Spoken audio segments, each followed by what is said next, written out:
This is a first look / impressions of the Majesty spiritual successor, Laseria. To start with, I have played Majesty 1 extensively and finished Majesty 2 once, but not played it more than that.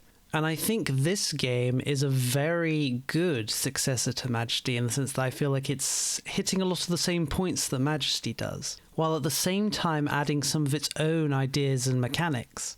For example, the idea of having a industry-based economy. In Majesty, you only had a service-based economy, but here in Laseria, you can actually set up woodcutters, stone miners, and iron miners, which provide you with passive income. This may seem like a very minor issue, but I actually think it will be very important on certain levels, as in later Majesty levels, the reliance on your service economy could backfire massively if, for example, you lost a lot of your heroes in a big battle, as you would need to wait for the heroes to be replaced and level up to start buying goods again to get your economy really flowing.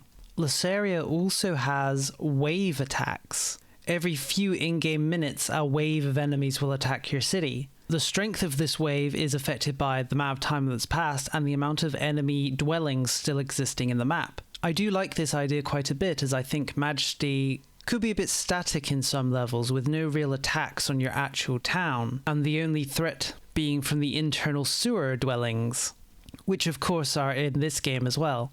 Another mechanic this game adds is the idea of authority. Authority is a passive resource you gain over time and can use to influence various things. You can use it to speed up your gatherers and ensure they gather materials faster and therefore make more money. You can use it to speed up your heroes and allowing them to move faster around on the map. Or you can use it to influence a quest that you put out. You can essentially class a quest as an emergency quest and all heroes will be encouraged to do it immediately, though setting one of these emergency quests takes half of your authority, making it the most expensive use of the resource. It's a very minor thing, but I really love how heroes change appearance as they get higher level equipment. It's just me, but I really love when there's visual differences to units in games based on equipment or level, and I really like it here as well. The party system from Majesty 2 also makes an appearance in this game. Personally, it was one of the features I thought was best from Majesty 2, the idea of being able to have heroes stay together in groups so that they can fight together and support each other. So it's nice to see that mechanic making an appearance here. Trading posts also make an appearance in this game, though they're more similar to Majesty 2 trading posts where you have to put them on set places in the map, but personally I did prefer this system to Majesty 1 where you simply place them wherever you felt like. Another mechanic Laseria adds that I think is really great is the idea of the portal. You build a portal in your city and then there are various places throughout the map where a portal can connect to, which allows heroes to essentially fast travel between the portal and those points. I could see people definitely think this makes the game easier, and of course it does, but it's the sort of quality of life feature I'd expect in a more modern release. I do think it's a little too powerful at the moment though. I think it should be possible for portals to be destroyed. As it currently stands, only the portal in your city can be destroyed, but the portal that it connects to on the other side is essentially permanent as long as the portal in your city still exists. Though honestly, it's still a very minor complaint, as even if the portal is still standing, when your heroes go through it, if there are enemies on the other side, they immediately get swarmed.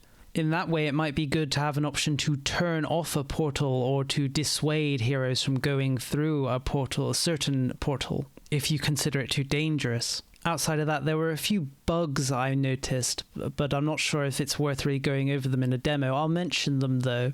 Hero pathing seems quite awkward at times. They seem to be able to navigate around the map fine, but when it comes to your city, they can often get caught on buildings. This problem is made worse by the fact that your city can become quite compact. I actively tried to make it so my city was as navigable as possible, but I still notice heroes getting caught between buildings or on buildings or trying to move past them. But that's definitely something that could be fixed before the full release. Another thing I found quite strange was roads. When you build buildings, roads essentially spawn randomly, connecting the building to your castle. When people travel along roads, they go slightly faster. Personally, I would have liked the idea to build my own roads and make my own paths so that I could control the speed at which people go. And I found the generated paths would often not be very useful because they would lead to buildings that really I didn't want heroes to be going to, like my sawmills or iron mines. So the option to create my own roads I think would be good. especially since when you build buildings, roads seem to disappear or despawn to make way for new roads. But again, this is a very minor nitpick. One mechanic I didn't really like was the idea of heroes having traits, mainly because it's so irrelevant to what you're doing. I can understand the idea by having heroes have small passive buffs or debuffs to various things, but you have so many heroes that I often didn't even bother to click on them to see what their traits were because I didn't really feel like it mattered.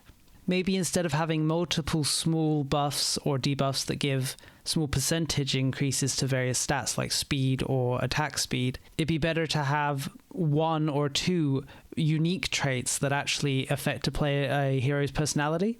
Something like Craven that causes them to run away when they have taken a certain amount of damage, which they do already, but you could make it so they run away at a higher percentage than other heroes. Or the opposite sort of trait, Brave, which makes it so they won't run unless they take really heavy damage. If traits are going to be a thing, I'd rather they had an effect less on minor percentage boosts to stats, but on the AI of the heroes. As one of the most interesting ideas of these sort of majesty likes is the idea of heroes having their own personality, so traits that could influence those personalities I think would be a better addition than just minor stat increases.